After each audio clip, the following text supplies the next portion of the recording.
जवानी में ही और नौजवानी से ही अल्लाह ताला ने उन्हें बड़ा नाम और मुकाम बख्शा है नात गोई में।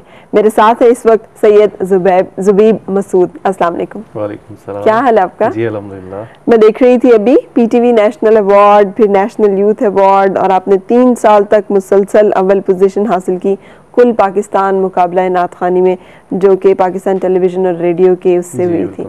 सो ये कैसे हुआ और किस तरह से आपने ये सब कुछ कर पाए?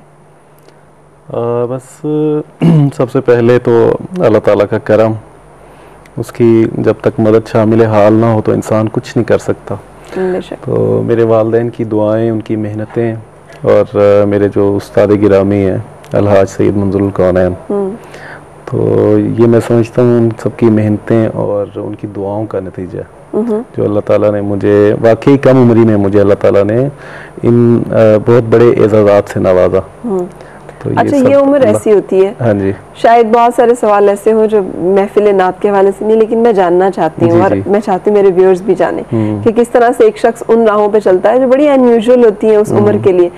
ये उम्र जरा, या इससे पहले जब आपने नात पढ़ना शुरू की, जरा अल्लड़पन की, शरारतों की, दुनियादारी की, वो सब कहते हैं ये भी तो दिन है हंसने खेलने के। सो और ये जो मामलात हैं ये उधेड़ उम्री में जरा उस वक्त तो मुनासिब लगते हैं और रवा भी हैं और करते भी हैं लोग। जी। आप कैसे इस तरफ माइल हुए? सबसे पहले तो अल्लाह ताला के फजलो करम से मुझे एक मजहबी घराना मिला जिसमें मैंने आंख खोली। सही। तो ये मेरी खुशबख्ती थी। वालदा ने मुझे इस साइड पे मतलब लगाया। वो खुद माशाल्लाह बड़ी अच्छी नात पढ़ती हैं। अच्छा, माशाल्लाह। तो बाकी जहाँ तक बात है इस एज की के बचपने में भी और इस एज में भी बंदा शरारती तो होता ही है।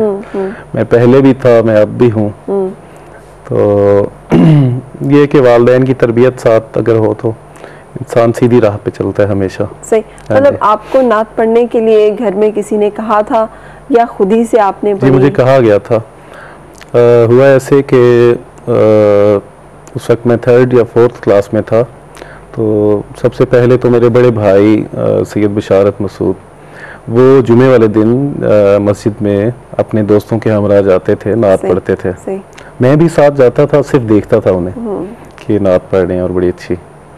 तो एक दिन मुझे मेरी अम्मी जान ने कहा कि बेटा भाई तुम्हारा जाता है, सब दोस्त जाते हैं, सभी नात पढ़ते हैं, आप क्यों नहीं जाते? मैंने कहा अम्मी जाता तो हूँ मैं भी। तो अम्मी कहती हैं आप नात क्यों नहीं पढ़ते फिर? मैंने कहा मुझे आती ही नहीं, मैं सुनता हूँ बस। तो अम्मी ने मुझे फिर एक नात लिख के दी, मुझे तैयार करवाई। तो बड़ी वो इजी सी जैसे बच्चे पढ़ते हैं। तो अम्मी ने मुझे तैयार करवाई। जो कमिंग फ्राइडे था मैं चला गया, मैंने पढ़ी। तो उस वक्त जो मस्जिद में मौजूद बुजुर्ग थे तो उन्होंने मुझे इतना अप्रिशिएट किया कि उनकी जो मोहब्बत और जो जज्बात थे मेरे लिए, तो मैं समझता हूँ कि उन्होंने मुझे फिर मजबूर किया कि आप इसे। नात थी आपकी जिंदगी? वो नात थी, मैं आपको सुना देता हूँ थोड़ी सी। मीलाद मुस्तफा की महफिल सजा रहे हैं, मीलाद मुस्तफा की महफिल सजा रहे हैं, जिक्र नबी का सदका किस्मत जगा रहे हैं, मीलाद मुस्तफा की महफिल सजा रहे हैं। माशाल्लाह। और ये उम्र कितनी थी उस वक्त? उस वक्त मेरी एज थी 6 या 7 साल। सही। और उससे पहले कभी मतलब गाने का नहीं। कुछ इस तरह इत्तेफाक? हाँ, फिर हुआ ऐसा कि उसके बाद बच्चा था बिल्कुल, तो हमारे यहाँ एक फंक्शन था। तो उस वक्त के कोई मिनिस्टर थे, उन्होंने वहाँ आना था। तो मैंने नात पढ़ी तो उन्होंने कहा कि आप टेलीविजन जाएं, पीटीवी। तो मैं बात कर देता हूँ। उस वक्त पीएम थी बुशरा रफीक। सही। तो मुझे अब्बू ले वहाँ, तो जब इन लोगों ने मुझे सुना तो अल्लाह के फजल से आवाज़ तो अच्छी थी, तो बजाय नात के ये सारे लोग कहने लगे कि भाई बेटा इतनी अच्छी आवाज़ है तो गाना क्यों नहीं गाते। तो मुझे एक हमेशा दुख होता है इस बात का कि हमारे यहाँ किसी भी बच्चे की या नौजवान की अच्छी आवाज़ अगर हो तो सब उसे ये कहते हैं कि भाई तुम्हें गाना चाहिए। अगर वो नात पढ़ रहा होता है तो उसे मतलब आप मज़ीद उसे अप्रिशिएट करो ताकि वो मज़ीद मोहब्बत से अपने आका मौला की तारीफ करे।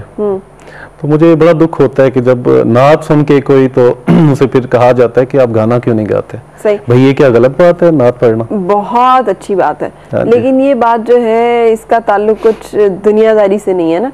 और दुनियादारी का जो तकाजा उसमें आपने ढेर माल कमाना हो तो आपको पता है कॉन्सर्ट से कितने पैसे कमा लेता है एक सिंगर जो हिट होता है।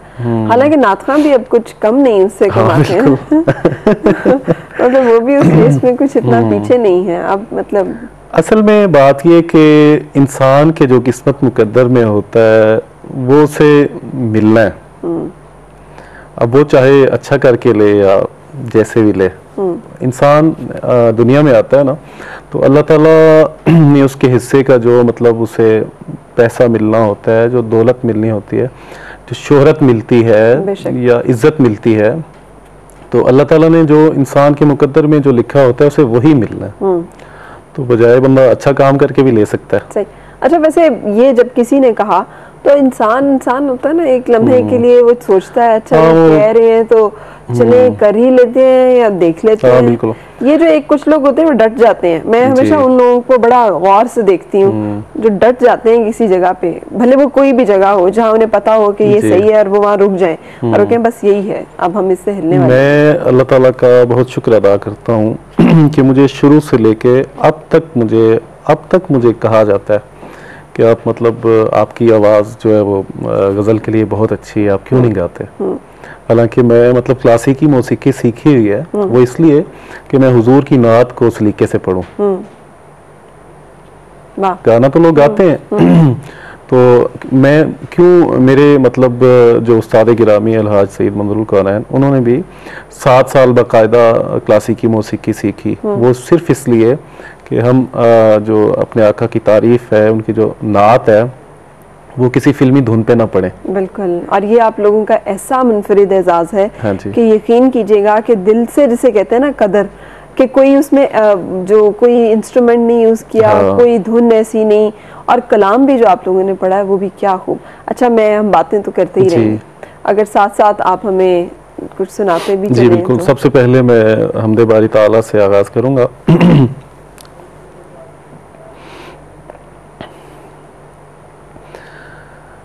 कहीं पिन्हा कहीं अया है तो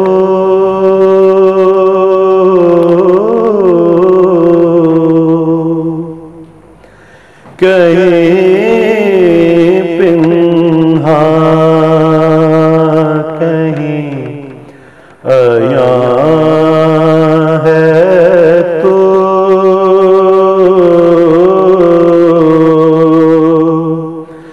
कौन जाने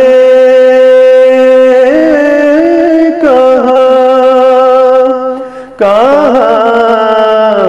है तो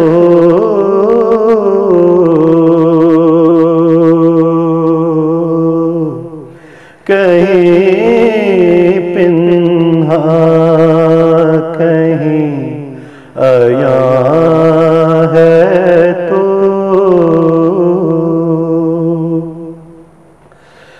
ला